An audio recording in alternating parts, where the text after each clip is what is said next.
Just stop, Polly. Can you confirm the location? Waterman's Road, Sarge, a car park. No other details available, I'm afraid.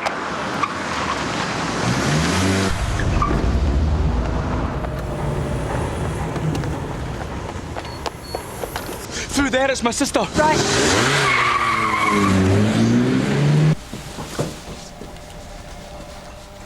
DI wants to speak to you. Something to do with that druggie. Karen Fox? Yeah. But I've just left her in court.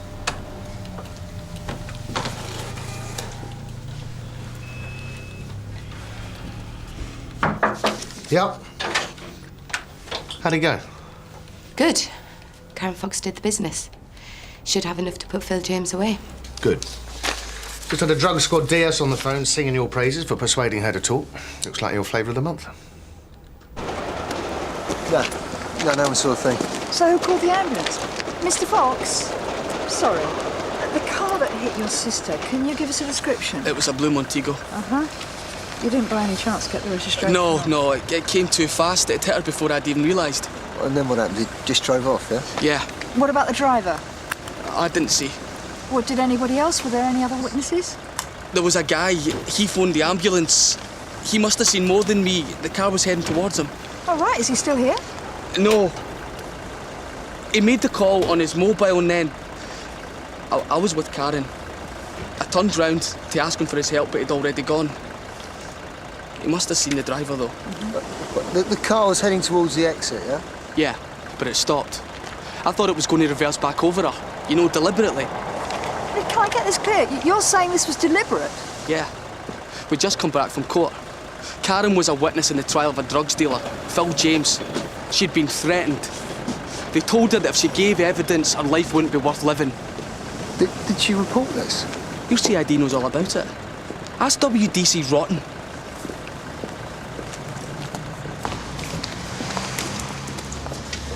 What have we got? A blue Montego, that's it. No index number, nothing. Any witnesses? A bloke called the ambulance from a mobile phone and disappeared. He didn't leave his name with the emergency operator either. And nobody else saw anything? Well, he'd still be traceable, though. His number would have come up on the emergency operator screen. Excuse me, Sarge.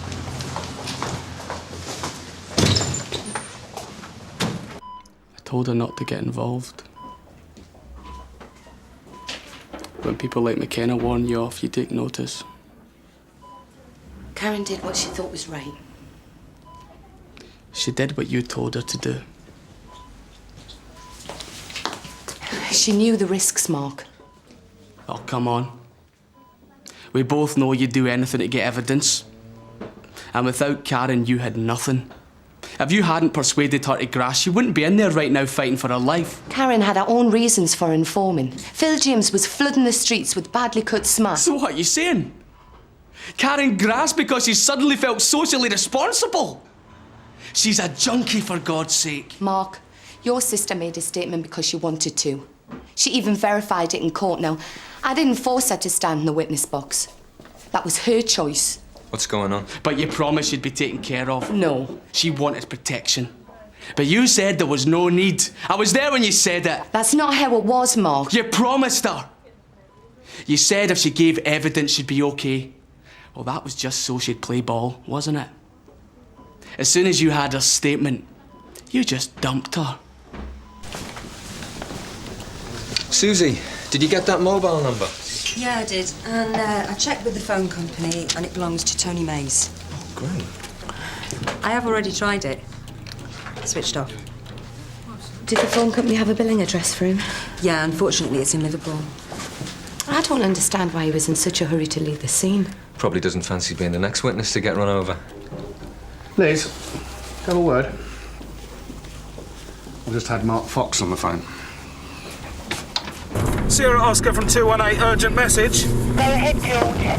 Yeah, can we have the fire brigade to the building site on Steinbeck Avenue, please? We've got a car on fire. There's no way I offer Karen any kind of protection. Mark Fox reckons she should have been made aware of the danger she was in. She's a junkie. She knew the score. Karen said that McKenna threatened to hurt her if she didn't withdraw evidence. I warned McKenna off, but it's her word against his. She wanted protection, but I told her there was no way we could do that. And I really didn't think McKenna would risk his own neck on a revenge attack.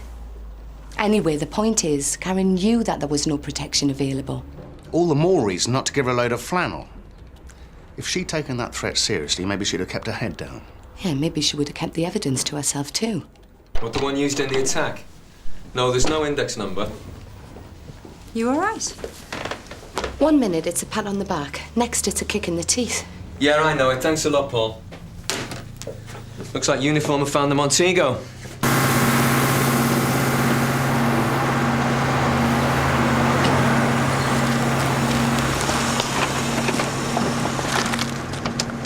Right, Sarge. The vehicle is registered to Phil James. No trace lost or stolen.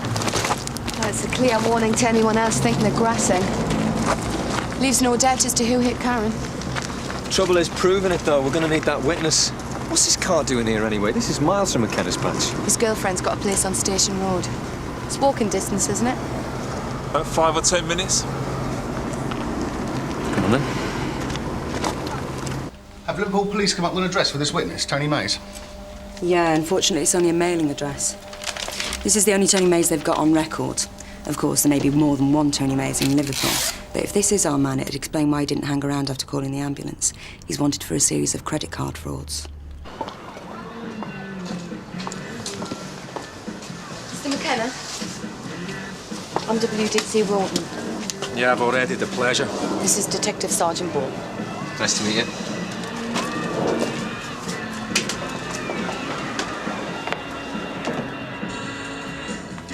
You ever driven Blue Montego?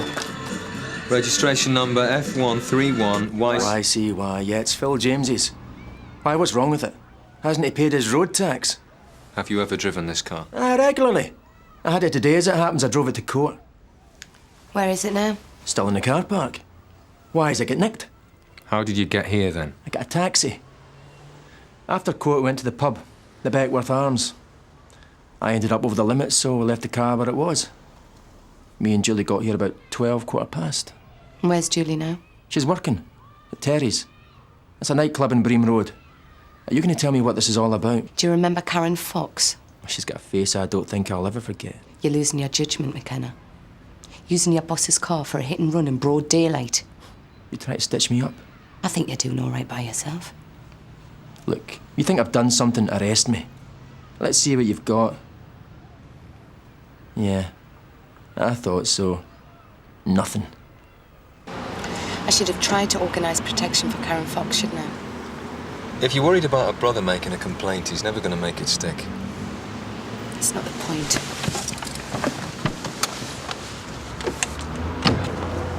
You did what you had to do. You got a good result. End of story. Come on, Liz. You've got to get your head in gear. If you really think you owe us something, let's just make sure that we nail McKenna.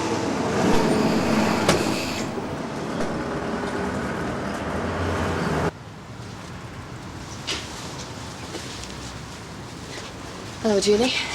This is Detective Sergeant Boulton. We'd like to ask you a few questions. What about? Joe McKenna. Well, that'll make a change. Where were you this morning, Julie? I went to court with Joe, but you know that, don't you? Because you saw me there. We stayed in the court until about 11, 11:30, and then we went to the pub, the Beckworth Arms. Go on.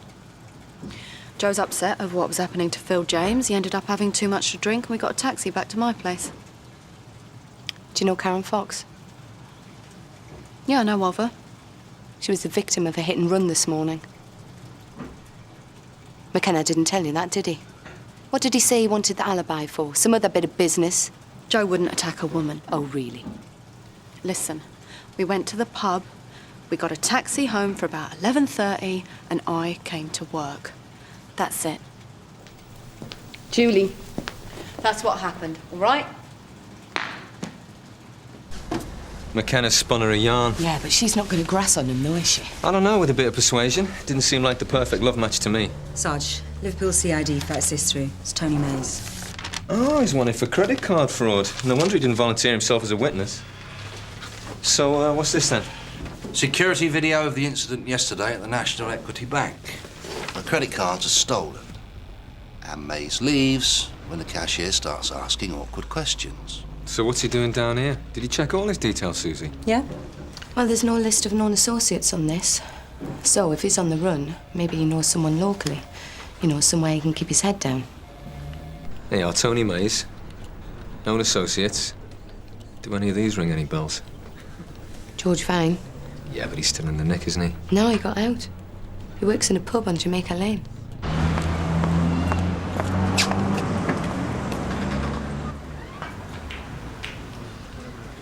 All right, George. I heard you got out. A couple of months back. Got yourself set up all right? There's a roof over my head. It's a social call, is it, Mr. Boulton? Not exactly. Do you know a man called Tony Mays? I haven't seen Tony in years. Why? Sarge.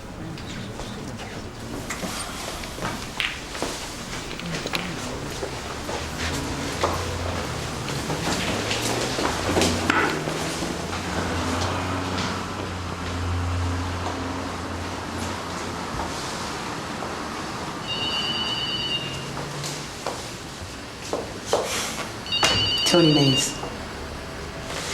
Are you going to answer that? There's a list of offences here, all involving banks and building societies. You've been caught on a security camera every time. You were found with a pocket full of credit cards. So I don't have a leg to stand on? Tell me something I don't know. What's George Vine's involvement in all of this? Nothing. I needed to get out to Liverpool, and I knew George was working in a pub, so... So you thought you'd come and stay? Yeah, that's it. Got a room there for a couple of days. Pay by credit card, did you?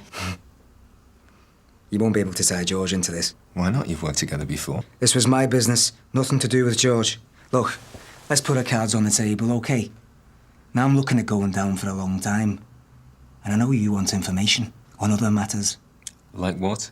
Like I was taking a shortcut through a car park this morning, near Waterman's Road. And? And you're wondering whether I saw what happened. Could I describe the driver of the car? I could pick him out of a lineup, no problem. But let's look at things from my point of view, eh? We don't do deals. You get nothing for free. If you want my help, a witness statement or whatever, you'll have to offer me something in return.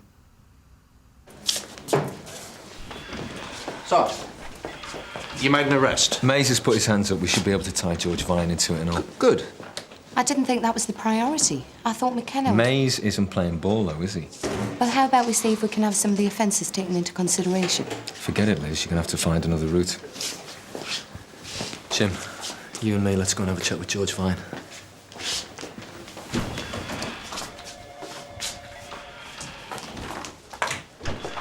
Sarge, I think we need to talk about this. I'll catch you up. What's the problem? Well, the goalposts seem to have shifted. Mays has admitted the bank fraud, and I thought our priority was to get a witness statement so we could nail McKenna. What do you expect me to do, Liz? Beat it out of him? Like I said, why don't we see if we can get some of the London offences taken into consideration? Because he'll want a lot more than that. Well, let's go to the CPS then, see if they can authorise a deal. I said forget it.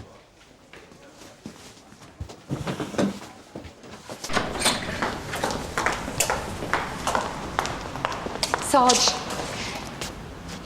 we're talking about a vicious attack on a trial witness. All I'm suggesting is we go to the CPS and ask for an opinion.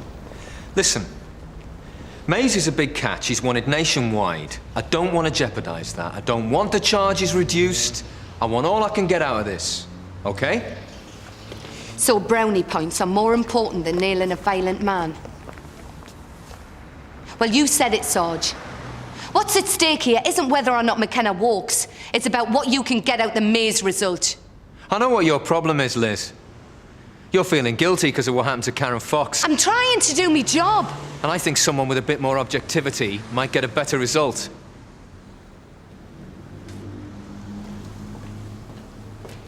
I think you're getting things out of perspective, Liz. All he's interested in is climbing a greasy ladder. I thought the drug squad wanted to target local dealers. Yeah, but McKenna's only muscle. If he was anything more, they'd be pulling out all the stops. You know, I still think the CPS would go for a deal. Well, there's nothing you can do. Not without Sergeant Boulton. Yes, there is. Ultimately, it's up to the DI. Oh, come on. Tony Mays turned up wanting somewhere to stay, that's all. And you had no idea what he was up to? Not a clue. Why? You worried he's going to grass you up, George? Nah. I'm worried you're going to fit me up. Listen, Tony Mays was found with a load of credit cards on him. Your fingerprints are on any of them. They won't be. He knows I had nothing to do with this. How come you're so confident? Mays will keep his mouth shut. If he drops me in it, his life won't be worth living. And he knows it. Viney's in it up to his neck. And he's got convictions for handling. He'll be able to get hold of stolen credit cards, no problem. Well, it's just a thought, Sarge, but there is a security camera outside of the bank. If Mays and Vine are operating together, then perhaps he'd pick them up. John, you got a minute? It's a question of priorities, Gov. We've got a witness attacked in broad daylight. But nobody seems to be bothered about that anymore. John? It's early days yet. We've barely scratched the surface. But we have got an eyewitness. And the Montego. Forensics could come up with something. There's also McKenna's girlfriend. She's hardly a watertight alibi. Yeah, but she's not going to grass on him, is she? Not after what happened to Karen. Unless the CPS offer Mays something, McKenna's going to walk. All I'm talking about is testing the water. We've only just started the investigation. Liz has got a point. Maybe the CPS will be interested, but we're just not at that stage yet. All right, we'll just have to see what else we can dig up on him. Is that it? Thanks.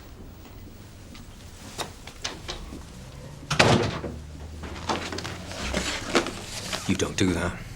You don't go over my head. I'm in charge of the McKenna investigation. I was only asking the DI's opinion. I told you I didn't want to jeopardise the Mays result. Yeah, well, we're not, are we? We're back to square one. Sarge?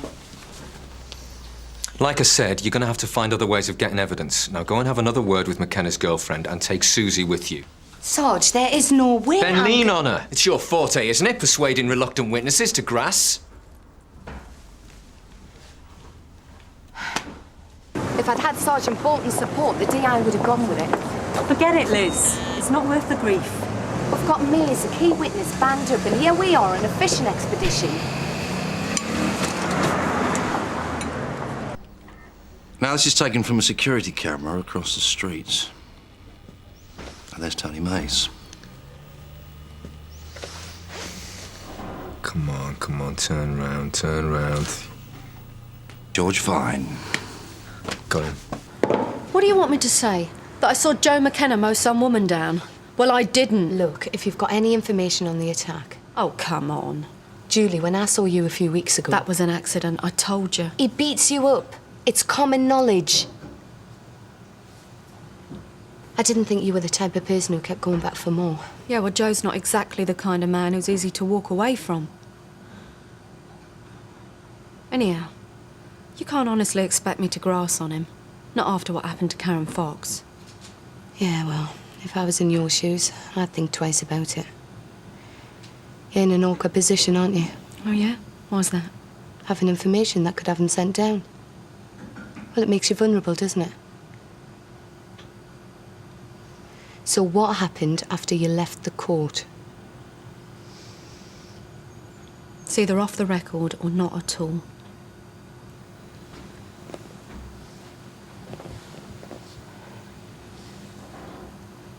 We did go to the pub, but we sat in a window facing the court buildings. Karen and her brother came out and Joe went after him into the court car park. I suppose he must have got in the Montego and followed him. I came home on my own in a taxi. If you say where you got this, I'll deny it. Sergeant Boulton around? No, he's talking to forensics, hoping to find Vine's prints on the credit cards. I thought Mays would have grassed on him. You're kidding. Tony Mays is terrified of him. Threatened him, did he? He doesn't have to. Mays knows if he opens his mouth, Vine would kill him. So you want to do a deal? Yeah. Take a seat. The CPS won't play ball. You're too important. It's nice to be appreciated. Well, I hope George Vine feels the same way. What do you mean? Well, he's been working with you, hasn't he? Credit cards. You expect me to answer that? Well, it doesn't matter either way. We think we can prove it. Oh, yeah? Look, you've been around. You know how it works. What are you saying? Are you going to stitch him up? I said we have some information. From who? You're supposed to be taping this. Not if I'm interviewing you as a witness. Now, I hear you and George have an understanding. What? That you wouldn't dream of informing on him. And I wouldn't like to be in your shoes if you did. Because from what he said, he's not the kind of man to forgive and forget. What are you getting at? You want a deal, Tony. And like I said, I have information that can tie George to the credit card fraud. Now, sometimes wires can get crossed. You're going to tell him I grassed on him? I didn't say that, did I? What I said was, sometimes wires can get crossed. And if they did, well, the consequences don't bear thinking about.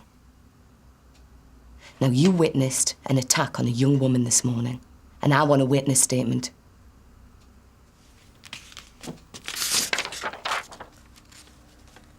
So, in your own words.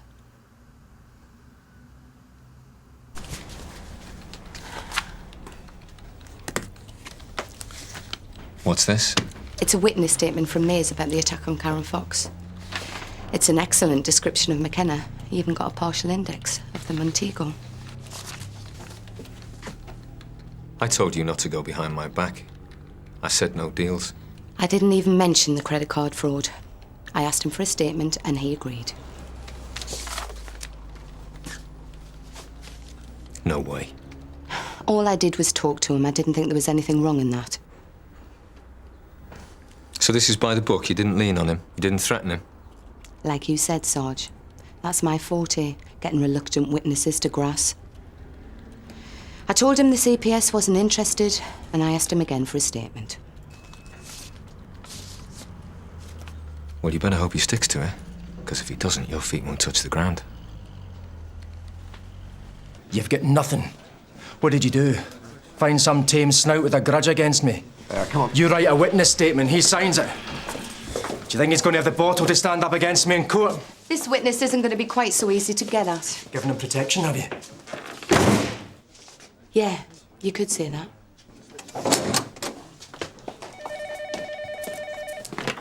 Custody. You see, you did things my way. We got 3 for the price of 1. Cheers. Liz. Susie Croft. Thanks. Yep.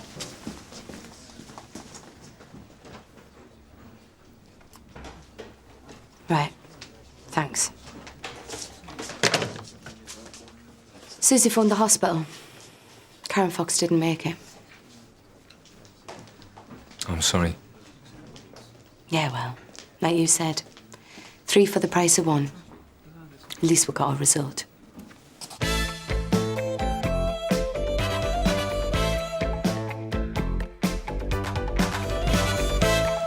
Maria, what a pleasure. It's been a few years. 4. Long time, sir. Oh, Derek, you're not in the job anymore. What brings you here? I need a favour. Of course, yeah. Come in.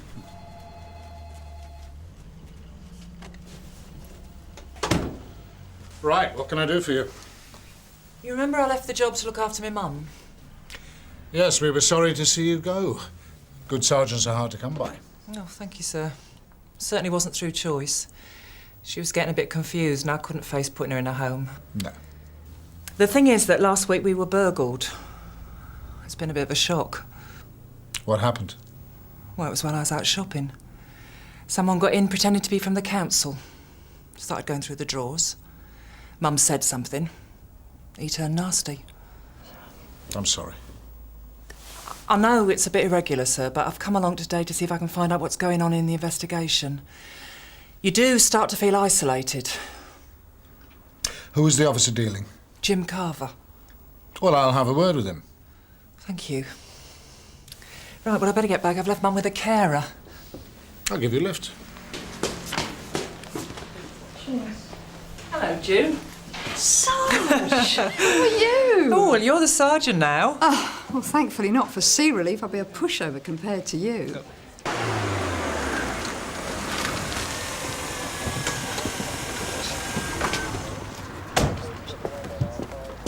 What we got? Stab wound. How bad? It might be tight. Any sign of the weapon? No. Steve? Steve? Steve, oh my God, what's happened? Oh, easy. Do you know him? He's my boyfriend. And your name is? Linda Jensen. And his name is Steve. Stephen Peters, what's happened? Well, we're trying to find that out. I've just got back from my shift. I didn't... It's okay. Do you live here? No. Does anyone else have keys to the house? Do you know any reason why someone might want to attack Steve? Gary, I'll accompany. All right. Oh, I'm coming to... Oh, I don't know, man. I'm coming. Okay. It's Sierra Oscar from 358 receiving. Go ahead, Gary. Read the Limefield Road shout. It's a stabbing. Can you inform CID? One male unconscious, and Mike's accompanying the ambulance. Received. Right, did anyone else see what happened? I saw something a bit earlier. Yes, sir, what was that? Well, I live next door. I'm just about to wash up when I see this lad, plain as day, come out the back there, down the side, and out towards the front. Well, what did he look like? Black. Uh-huh. It's the same lad who was here last Thursday.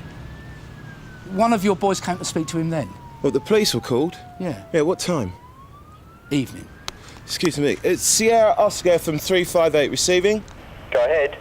Can you check the CAD for a call last Thursday evening, 14 Limefield Road, and can you give me the names of those involved? Stand by. What's that?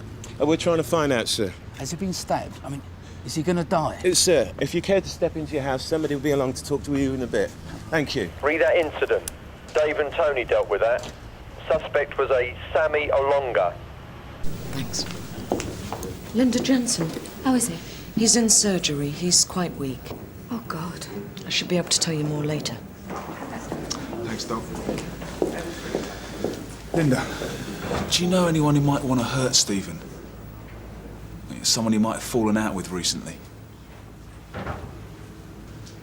Has he got a mate called Sammy? Is that who you think did this? What, I mean, at this point... He didn't. I know who did. It's not been easy, living on Mum's pension and a carer's handouts. I still don't know if I made the right choice. But I wasn't there for Mum when she needed me. And that's what hurts.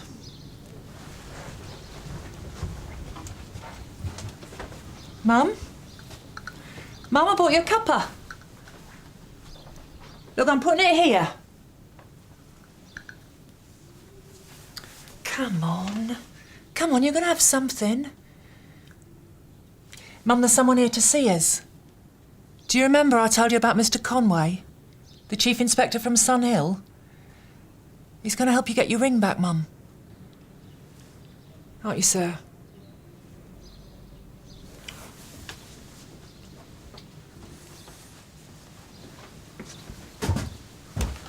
She's been like this since the attack. Well, it's not so much the attack. She's grieving. Grieving? Yeah, my dad gave her a sapphire engagement ring with little diamonds round it. Burglar took it off her finger. And it's what she remembered Dad by. I'm so sorry. If we had news of that ring, it might help. I'd just come in here to do the washing up when I saw him. And you say he appeared at the back of Steve's house, he came up the side... And off. It's definitely the same bloke that was giving Stephen grief last week. Was he carrying anything? Yeah, something wrapped up in plastic. What time was this? Let me see, the shipping forecast had just finished and the time signal came on. 2 o'clock GMT. That's 4 minutes before the emergency call. I'll see you. You will, yes. I'll let you know what's happening, I promise. Thanks. OK.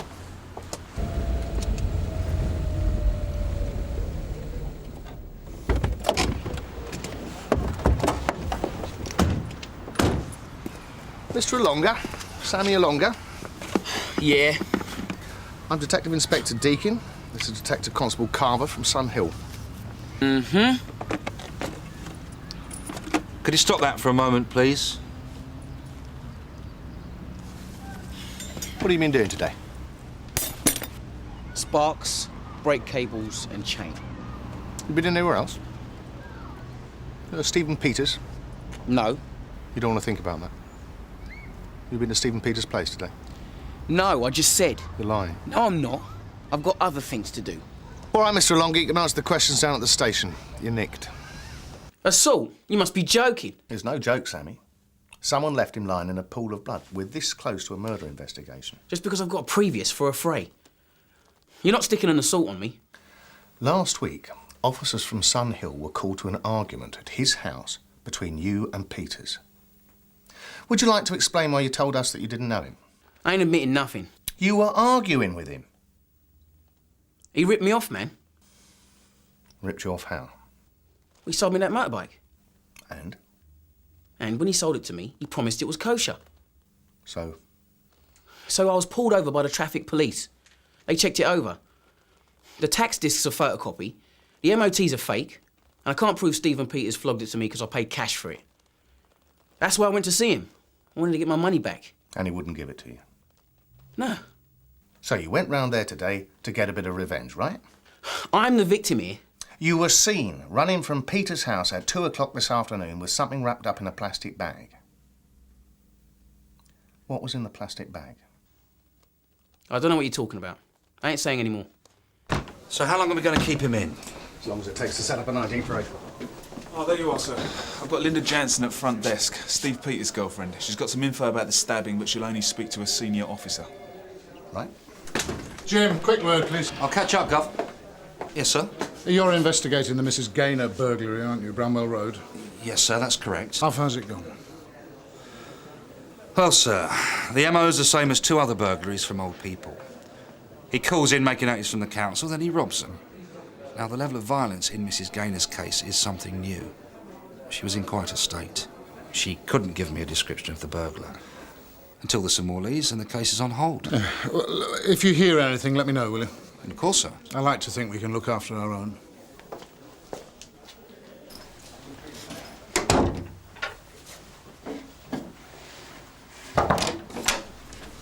Sorry, Gov. This is Detective Constable Carver who's working on the case with me.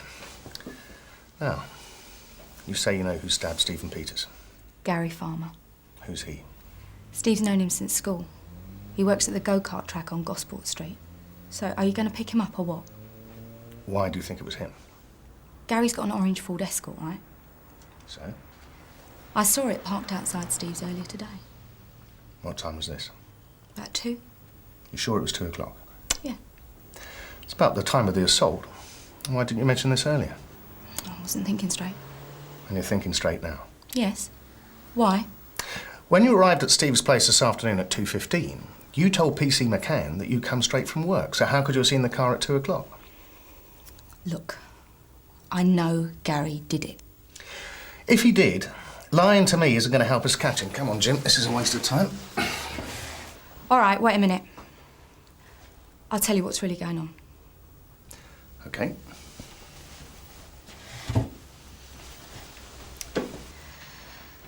Me, Gary and Steve were at school together.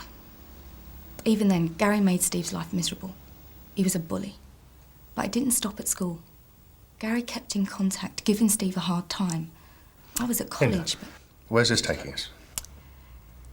Gary's been forcing Steve to stash his gear for him.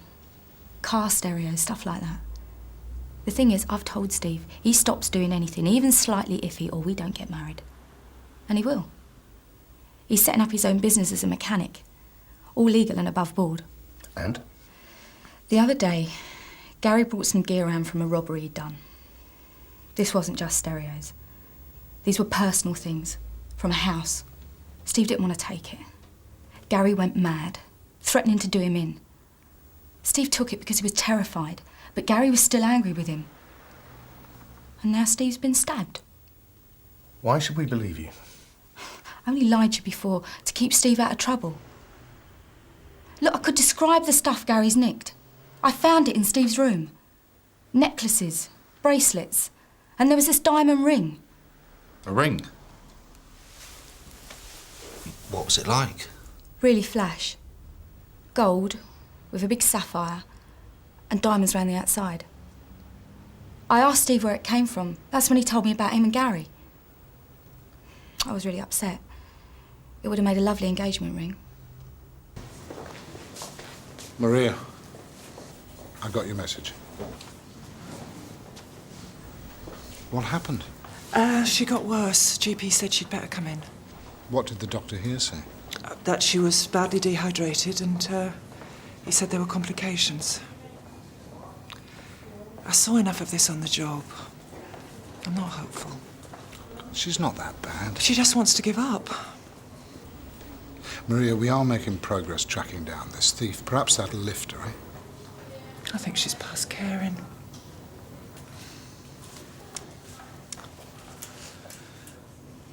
I never thought about this when I left the job. What? What I'd do when she was gone.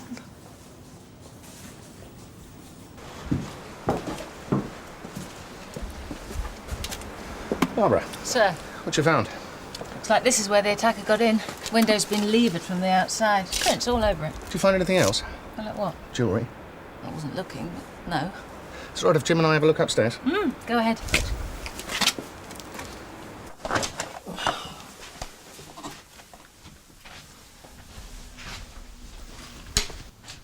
Nothing. Nothing here either. Wonder if Linda's playing us for monkeys. Tough? Well, there's obviously no love lost between her and Gary Farmer. Wonder if she's taken the opportunity to stick her own knife in. Seems a bit extreme. Her story's a dud, Jim. We'll have it out with a pair of them, her and Farmer.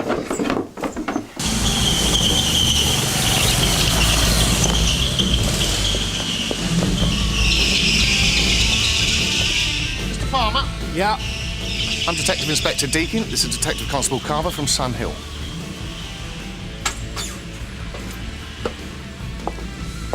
What is it? We're investigating an assault that occurred earlier today. Well, what's that got to do with me?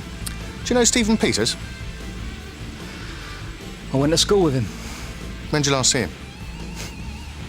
A couple of months ago, maybe. How many months ago? I don't know. Why? Stephen Peters was stabbed earlier this afternoon. Oh, yeah. You don't seem very upset about it. Well, like I say, I hardly knew him. Where were you this afternoon between 1 and 2 o'clock? Home. Anyone who can confirm that? No. Anyone confirm I wasn't? Guess we'll have to ask Mr. Peters. He's all right then? Shouldn't he be? Well, I don't know. Just thought it must be something serious. Oh, it's serious, Gary. We'll go and ask Steve.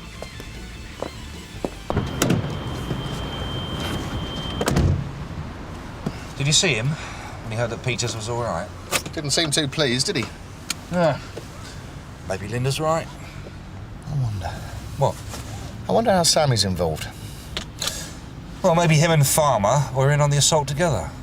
Or maybe Sammy's completely innocent. Oh, yeah, right.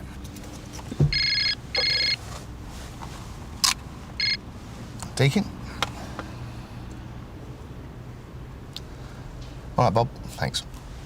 That's County General have been on the phone. Peters is OK for interview.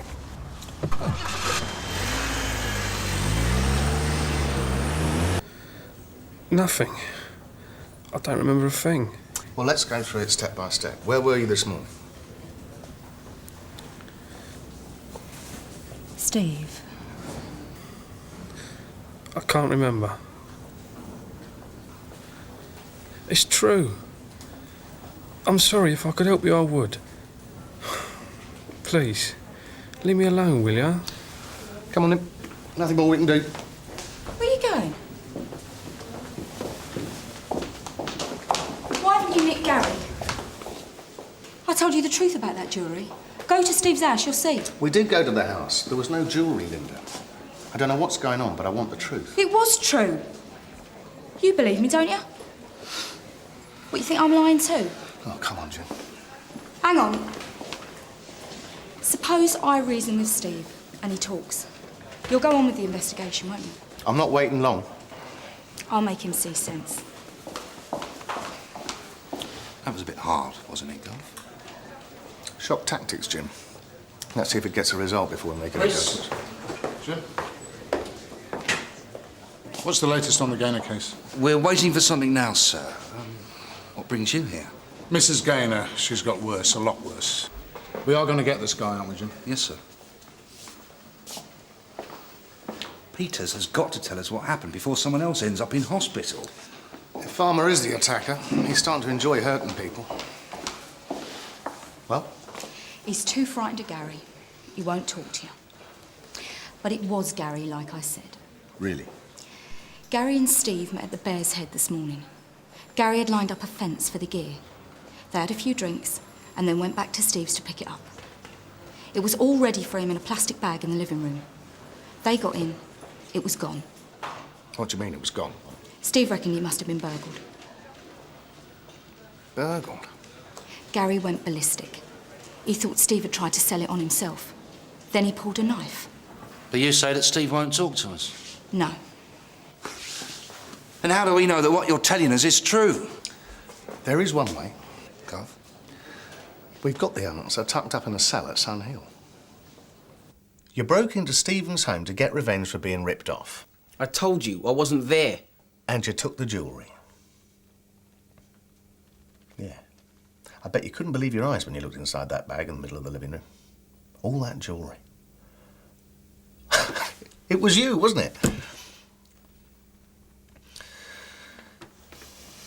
Sammy, you really ought to do yourself a favour. He can do me a favour. He can take a hike. Things aren't looking good for you. Not now there's evidence. What evidence? Someone forced the kitchen window, then climbed in. The scene examiner found lovely, clear sets of prints on it. They'll be sent away for analysis. And if they're yours, we've got you. I'll take my chances. Now, you're not thinking that through, Sammy. Stephen Peters was stabbed. And if those fingerprints put you there, then you're our man for the burglary and the stabbing. I didn't stab him. Stephen was looking after that jewellery for a friend who put him in hospital because he lost it. Now, it's not going to take Stephen long to suss out what happened. And when he does, well... What? Unlike us, Stephen's friend doesn't go around armed with notebooks and a tape recorder. He uses a knife.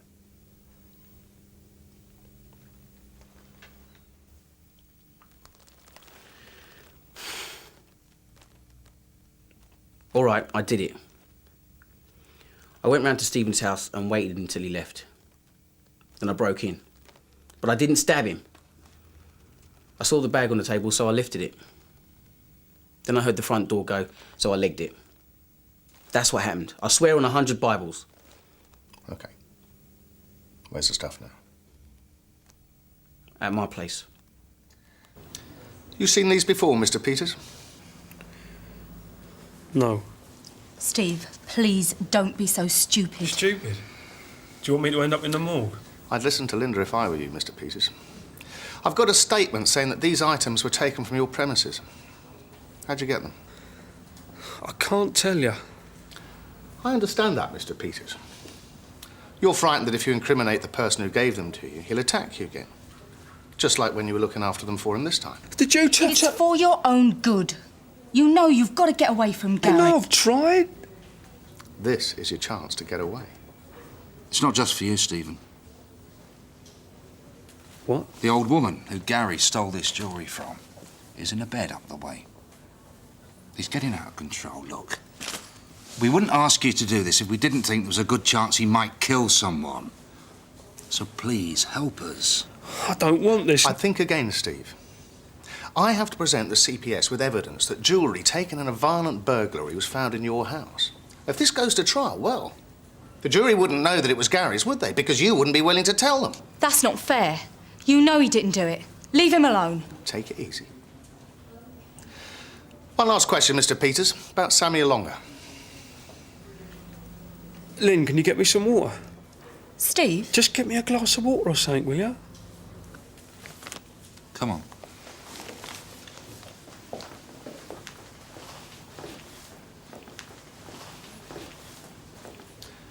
Seem to have hit a nerve. Linda tells me you've promised to go straight, is that right? Yeah. You must mean a lot to her. Can't think why. Well, we're going to get married, aren't we? I wonder if Linda would still want to get married if someone told her that you were selling bikes with forged documents. Seems hard going to prison for handling stolen jewellery that was forced on you in the first place. Be worse knowing that Linda wouldn't be there for you when you got out. What do you want me to do? Oh, excuse me a moment. Sir? Maria? We've got your mother's stuff back. It's too late, Jim. Mrs. Gaynor died 10 minutes ago. I'm sorry.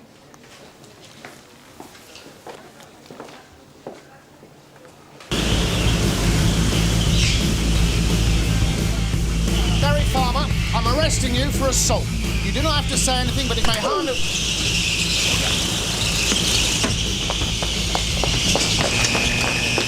Get up, Farmer.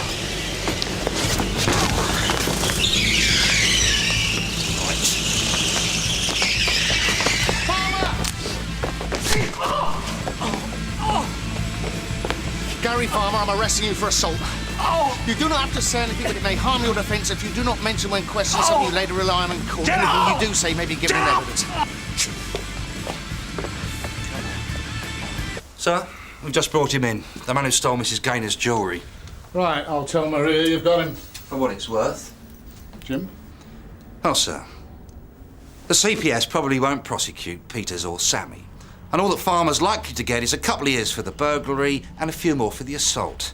I mean, we can't prove he's responsible for Mrs. Gaynor's death, can we? We can't have it always. Maria knows that. Yeah, but... We got him, Jim. That's what counts.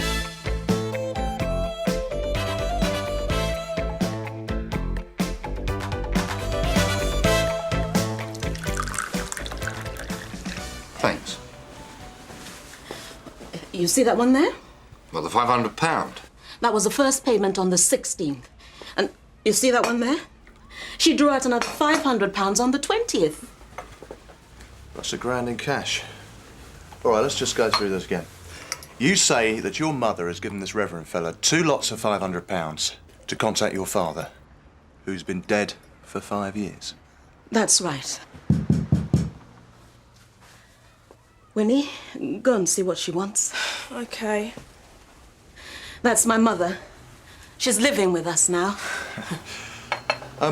Why didn't you just stop her from giving him the money? Because she's gone a bit, you know, loopy. Can't cope anymore. That's why she's here. We didn't know she'd done it. We can't pry into her affairs like that. Now, what did he say he'd do for the £500? Well, like I said, contact my father on the other side. She had to give some kind of message. And this so-called Reverend Biggie Tembo. That's his name? Yeah, that's his name. Is he a real vicar? They say he is, but your guess is as good as mine. So how is he going to get this message over to the other side? Oh, no idea. But he guaranteed it. Look, we're law-abiding Christians, Mr. Carver.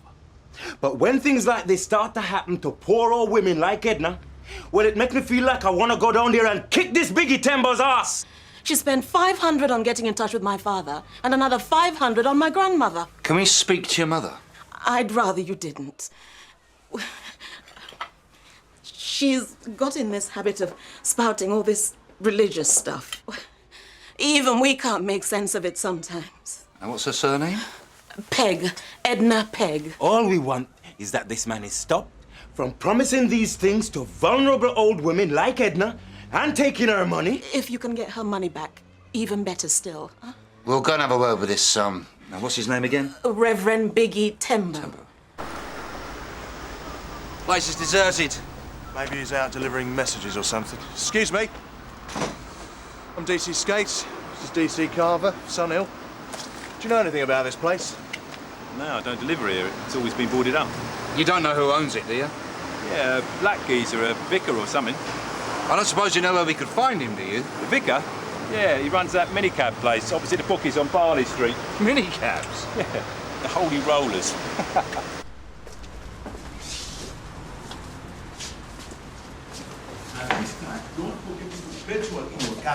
Are you Mr. Tembo? That is correct. Where do you want to go to, boys? Well, nowhere right now, but I understand that you've got certain powers that go beyond the terrestrial. Well, if you want to fly, we only go as far as the airport on our special rate. Any further, then we have to negotiate. The numbers stop at 44. One moment, please.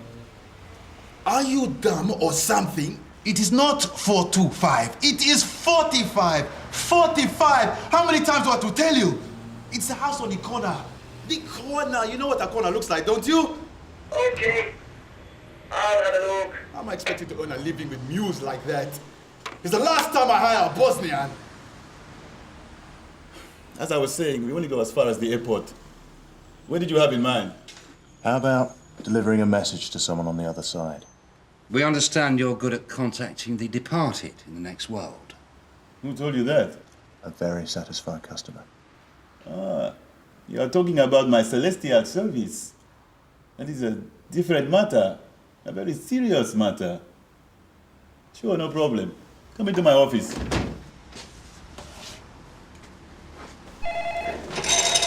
One moment, please. Hello, Jumbo Cabs. Yes, to go to where? About 10 minutes. Okay, bye. One moment, please. Anyone close to Bucknell Avenue for the West End? I'll do that. Okay, it's Mr. Hardnell, flat 1, Top Bell, 5 Bucknell Avenue. How long? 20 minutes. Okay. I see you're a man with letters after your name. It's very impressive. I also have a couple of things from Oxford and Cambridge, but I do not stick them up on a wall of a minicab office. Please, please, sit.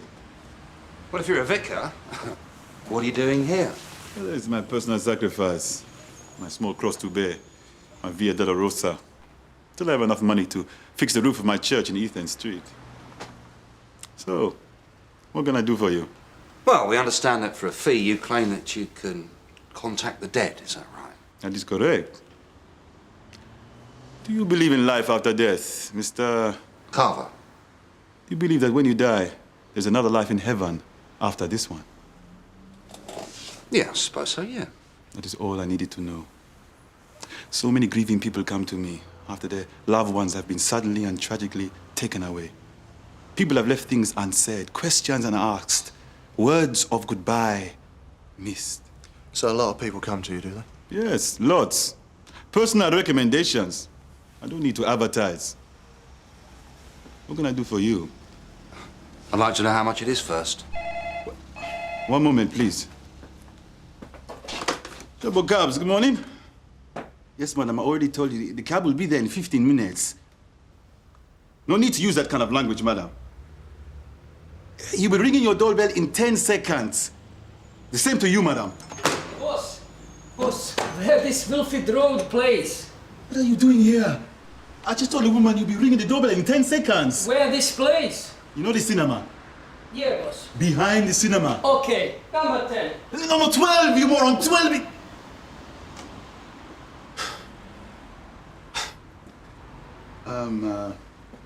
Yes, as I was saying, the tariff is £500 cash. £500? That's a hell of a lot of money. Well, if you feel that way, you could always try phoning Mr. Skase. Yes. As I was saying, £500 cash. All checks must be cleared first. And a last photograph of your loved one. A photograph? There are a lot of souls out there, you know. You can't just go walking around and calling people's names. I mean, how many Carvers do you think there are in heaven? You have to know exactly what they look like. What else do I need? A short message written on the back, straight to the point. You're not telling me that somebody actually delivers this photograph? No. It's only for reference. But the message will be delivered. That I know. And how do we know? I will tell you when it's about to happen, and you will get a sign. What kind of sign? You will know, Mr. Carver.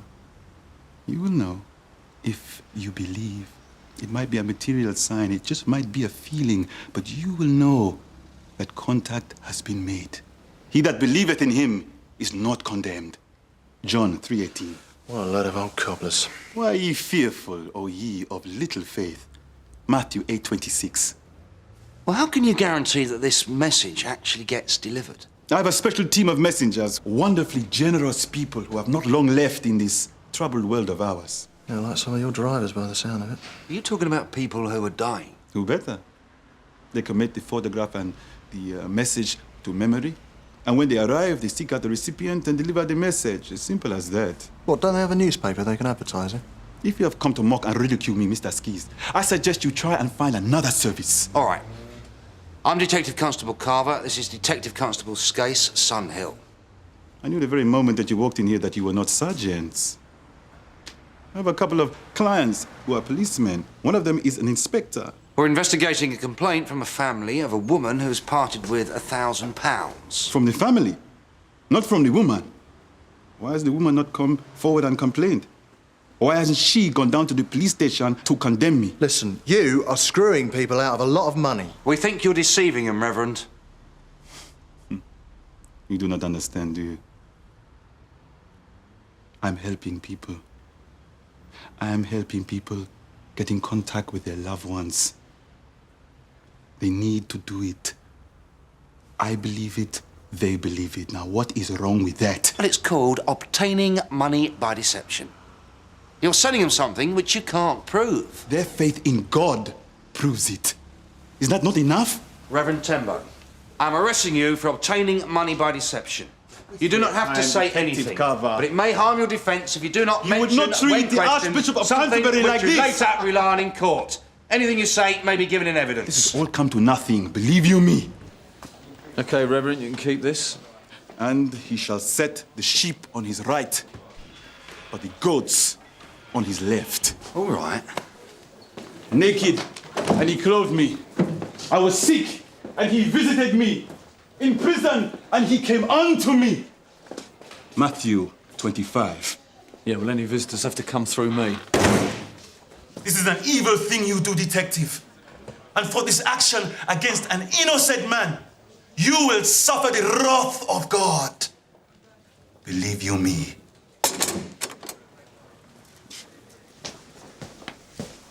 You claim that you can deliver a message to the dead and you charge people £500 for the privilege, is that right? Yes. Look, gentlemen, you can charge me if you like, I don't mind. But whatever the outcome, I shall elect to have a trial by jury. Well, how about the Old Bailey, Reverend? You can scoff all you like, but let me tell you one thing.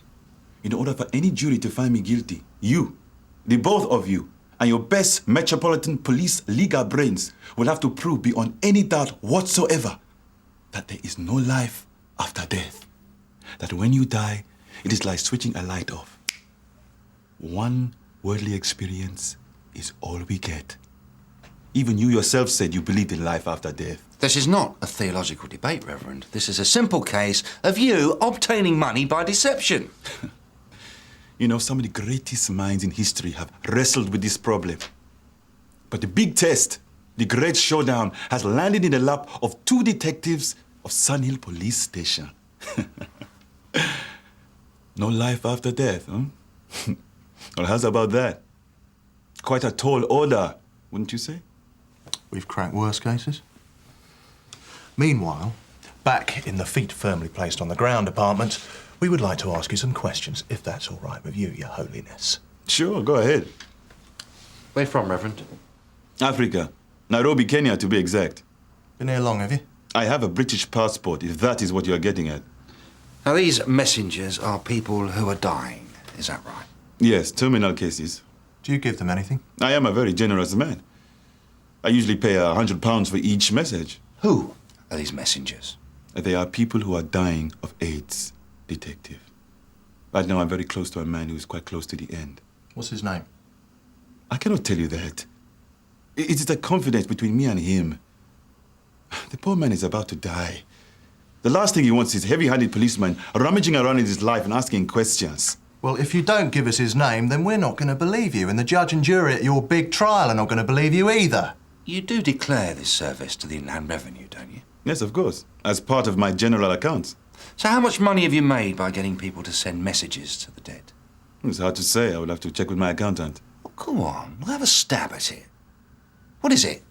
Thousands? Tens of thousands, maybe? Like I said, I would have to check with my accountant. And he does your minicab office accounts as well, does he? Yeah, we can ask him. What's his name? You know something? I can never pronounce his name. Mzungu, he's an Indian fellow. I will have to look it up. You haven't got one, have you? Yeah, it's like your mythical AIDS patient. Wouldn't be surprised if he's died already. You can't remember your accountant's name. You don't know how much money you've made. He won't give us the name of your so-called messenger. And you want us to prove that there is no life after death. So we have to do all the work and you come up with nothing? Come on! Look, this poor man is about to die. The little money I give him is not declared to the Social Security. It's just a little extra to make his miserable life a little happier. He'd be very upset if I told you his name. Listen, Biggie. This is not a trivial offence. Juries do not take very kindly to so-called reverends ripping off gullible old people. You're looking at a long time out of circulation. What do you get for obtaining money by deception these days? About 10 years, isn't it? Yeah, about that, yeah. So if I told you his name, you'd let me go? Well, we might bail you to appear once we're satisfied that this man exists. And then you would let me go? Well, like I said, you ante up first, we'll see what we can do. His name is Benny Margolis. He lives in the Pantheon. Benny Margolis?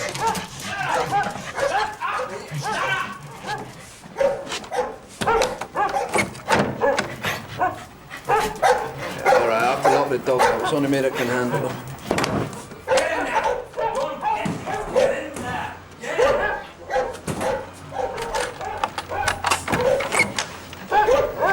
Watch your dog crap, will you? It's all Castor and Pollux. I'd rip them off if I let them know, believe you me. So, guys, I ain't feeling too good. I'm gonna do this lying down if you don't mind. We understand you're carrying out some sort of service for the Reverend Tembo. Is that right? That's right. It's messenger.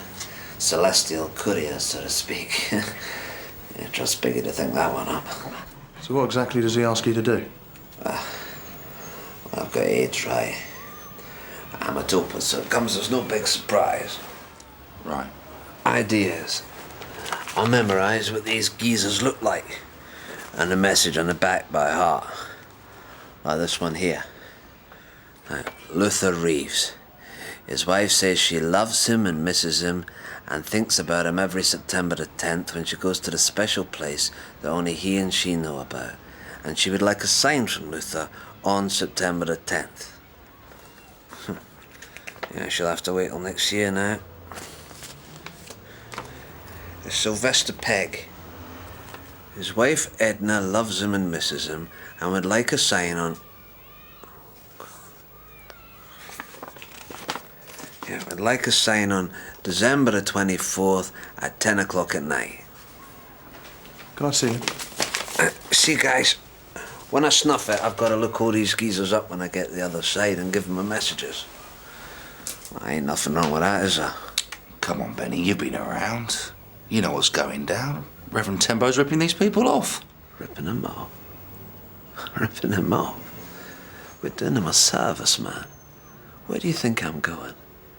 I'm going to see my mates, you know? I'm going to that big dispensary in the sky.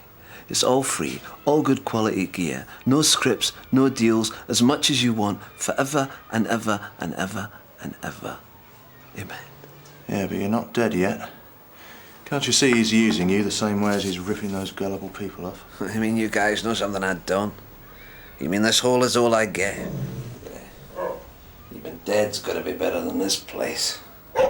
Shut up! Why aren't you in some sort of hospice, Benny? Yeah, one of the dogs, they're all I've got. I got offered loads of places. Someone comes round here twice a week to make sure I'm still around. No Castor and Pollux ain't scuffed me. You see, guys, I've decided that when the game's up and I'm on my last knockings, I'm gonna go out with some fireworks. OD on something real special with a bit of a buzz in it. Yeah, I fancy that. Ivan up there, stone. So you wouldn't say anything against Tembo, I take it? Now, why should I? We go back years, I knew him before he had his church. We were on the street together. He made it, I didn't. Anyway, money comes in handy. Yeah, I bet it does. I'm gonna get a neck of lamb for the dogs and a bar of chocolate for myself. And I suppose you score with the rest, do you? Ain't nothing left to score. No change out of that. What, from 100 quid? 100 quid. What are you talking about, 100 quid? It gives me a tenner. Listen. 1, 2, 3, 4, 5, 6. 60 quid. What am I going to get with that? Stretch limo down the chemist? Tembo says he gives you £100 for every picture you memorise. Yeah, you're choking through a hole in your trousers, man. He only charges 50 a go. How's he going to give me 100 quid? Why don't you stick another nought on the end of that, Benny, and then you got it. And you copped a tenner. You know, I've seen some scams in my time, but... Look. You see these two? He copped £1,000 from some poor old woman for them. £1,000, Benny. And you're the poor schmuck who's going to snuff it. And all you get is 20 quid. And he's a vicar as well. I don't believe it. He swore in the Bible. He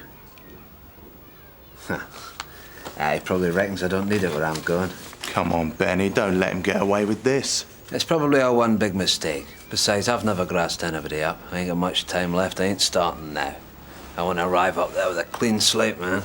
How do you know you won't be handed a shovel and a pair of horns? 'Cause I believe. And that, dear brother, is a secret of what it is all about. Thanks, Benny. Look, I'd like to keep hold of these as evidence, if I may. I'll keep it just in case. Best hedge me bets to be on a safe side. You never know, you never know. I'll hang on to Luther Reeves. It's got his wife's number on the back. I'll bring it back. I promise. Yeah, well, don't leave it too late. I won't. Could you tell him they were coming through at work this afternoon? Yeah, that's DC Carver and DC Skase. Well, thank you very much. Bye. Just spoken to this guy's daughter. He drowned on holiday in Antigua last year. Now, his widow is the headmistress of Cheetham Road School. Well, she's a headmistress.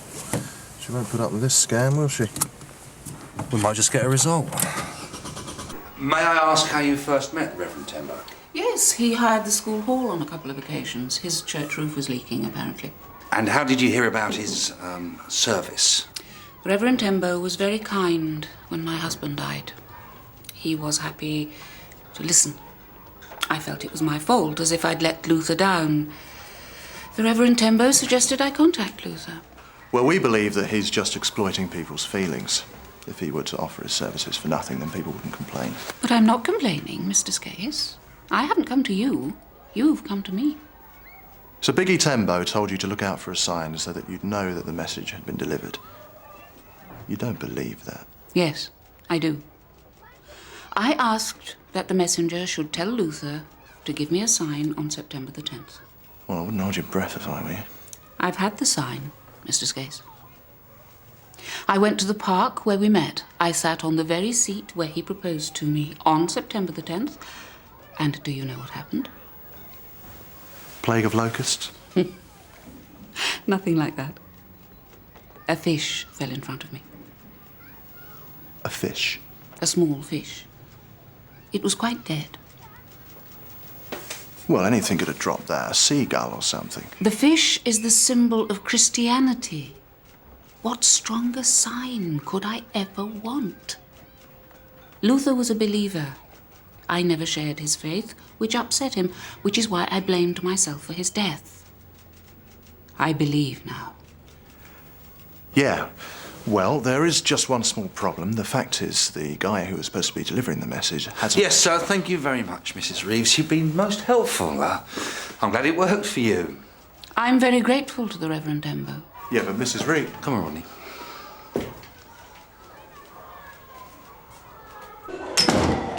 Why did you do that? Betty Margolis is still alive. Well, just about. Yeah, I know. But if Mrs. Reeves wants to believe her husband sends her a sign and it makes her happy, I think we should leave it at that, don't you? Where are you going? Well, he might be ripping these people off for every penny they've got, but he's right. If he elects to go to Crown Court, you're going to have to prove that there's no life after death.